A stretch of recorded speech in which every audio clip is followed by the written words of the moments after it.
as it's called. The silver cord is anchored right here. That's where it comes from. That's why when people have an out-of-body experience, they hear a loud cracking noise, and then they fly out of body.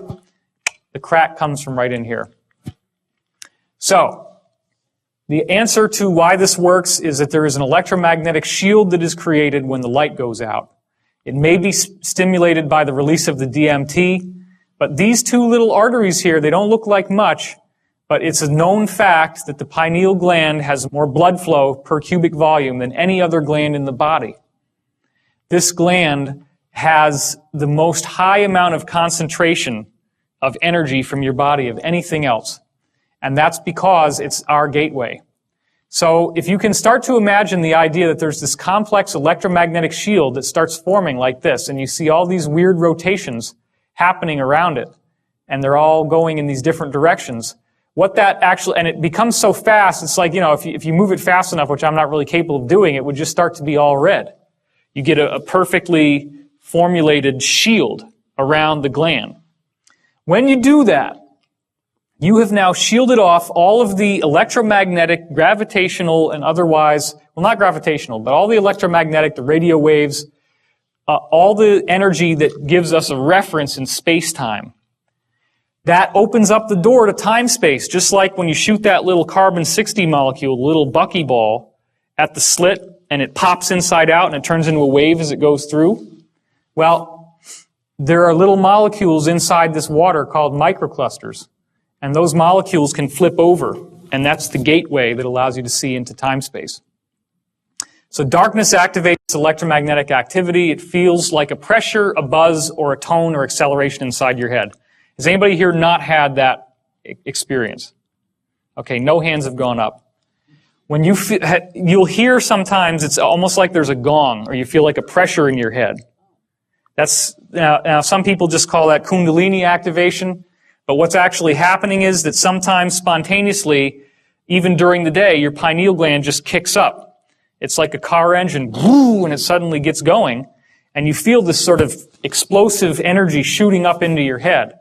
This is actually this mechanism, this machinery of electromagnetic charge, zooming around, doing all these different things to shield off the water inside to give you access. So if that ever happens, if you get that tone in your ears, just try to tune into the meditative state and get really clear and figure out what's the message of that moment. A lot of times it'll be that whatever happened right before you get the tone is something really important for your spiritual evolution. So you want also seem like an excruciating headache? It can. Headaches can happen, but that's when there's a blockage. That's when there's something in yourself that's not allowing this to fully open. And that, at that level, deals with not being able to see yourself as a sacred being, seeing yourself as unholy, seeing yourself as impure. So it really does boil down to self-acceptance. When you're fully aware and self-accepting, you can fully open your pineal gland. That requires a great deal of work, which is what we're getting into later in this talk. So the water becomes your conduit to time-space, the parallel reality, and then your interior retina in your third eye, because you actually do have three, records the visual images. That's what all the ancient cultures painted the Bindi on their forehead for. DMT seems to accelerate the activity. LSD and other psychedelics force the pineal to release DMT.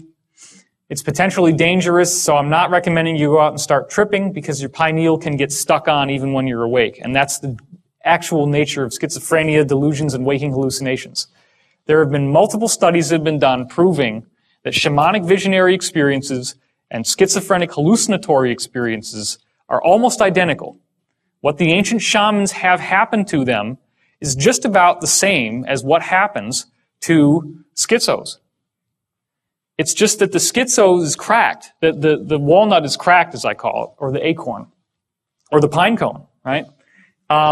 If you have some of that electrical activity that doesn't know when to shut off, which could be also the melatonin, right?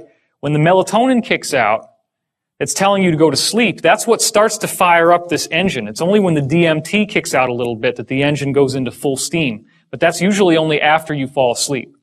But as you start to fall asleep, the melatonin starts to rev up the engine. Well, a schizophrenic doesn't get enough sleep. That's one of the things that every study has shown about schizophrenia. They are insomniacs. So if you do that enough, then melatonin more and more will start to be synthesized while you're awake, and it starts to open your gateway, and you start getting these hallucinations. So DMT is what's cracking that protection of keeping it electromagnetically dormant while you're awake. So it does very much look like the pineal gland is a natural hypergate. Now, here's another interesting thing. A colleague of mine discovered that the eardrum inside the ear is tilted on a weird angle. That's not straight up and down like you'd think it would be, or that you normally would imagine. It's tilted, and it actually tilts forward like this. So the eardrums look like this inside your head. Okay? What he found was that he could build microphones that had this orientation, like where they are in your head, and he gets a three-dimensional recording. So if I were to take one of these mics and put it here in the room, and then somebody ran over through the back screaming, and then we take his speakers, because he built holographic speakers, and you pop the speakers right there in the same exact room, and you press play on the tape recording, you're going to hear that person running behind the room as if they were there. You get a holographic sound. Now, it makes sense, right? If light can be holographic, light is a vibration, why couldn't you do exactly the same thing with sound? This is how it's done. It's done by reverse engineering the way your ears already work, because the human ear has a better three-dimensional tracking system than any other creature. The only creature that even comes close is the owl, which obviously for the hunting purposes. So we have a very unique hyperdimensional mechanism, and he actually also found that these lobes of the inner ear here are corresponding in the geometric angles to the Great Pyramid, the angles and slope of the Great Pyramid. So this is what happens. They're coplanar with a tetrahedron inside your head, the point of which comes out through the third eye center. And of course, the third eye is at the geometric center of this. So when you're going into the pineal gland, when you're falling asleep, you're going to lie down. You're going to tilt your head like this. Which way is the tetrahedron pointing now? Which way is the triangle going to be? Like this, right? And your eye is in the center. So doesn't that look a lot like this? So this is the secret, okay? There is a secret that has been kept right in front of our eyes. Nobody understands it. And again, as I said yesterday, I'm actually releasing this information for the first time. No one has ever made this public before. This is from deep in the Black Ops stuff. And I only was able to put the whole thing together from 7 different witness testimonies that all correlated independently of each other. That's how I found out that it's from the pineal gland. I'm not sure that they would want anybody to know this. So I am taking a risk at revealing this, but that's why I did it publicly first. Because this is what's happening. This is why this matters, okay? Could we reverse engineer the pineal gland? We have a basic system here. We have water that flips inside out. This allows you to see over into this other realm that we already know exists because we can prove in quantum physics that a particle turns into a wave and the wave is spaced out in time. Or has it already been done? Has it already been done? In fact, we have to ask ourselves, what are the needs? We need a barrel-shaped or pine-cone-shaped container holding water, and it would have to be a special water. Then you have to have an electromagnetic shielding capability. Like I was saying, you got to have this system that can do all this kind of stuff inside in order to shield it off from space-time. You have to be able to fine-tune the fields because, as it turns out, how these little vibrations run has everything to do with where it goes. It's like Google Earth. Everybody here use Google Earth? You ever seen it? You can click on something and you zoom in on it. Well, that's what the fine-tuning of these fields does for you. It actually is like coordinates, latitude, longitude, and time.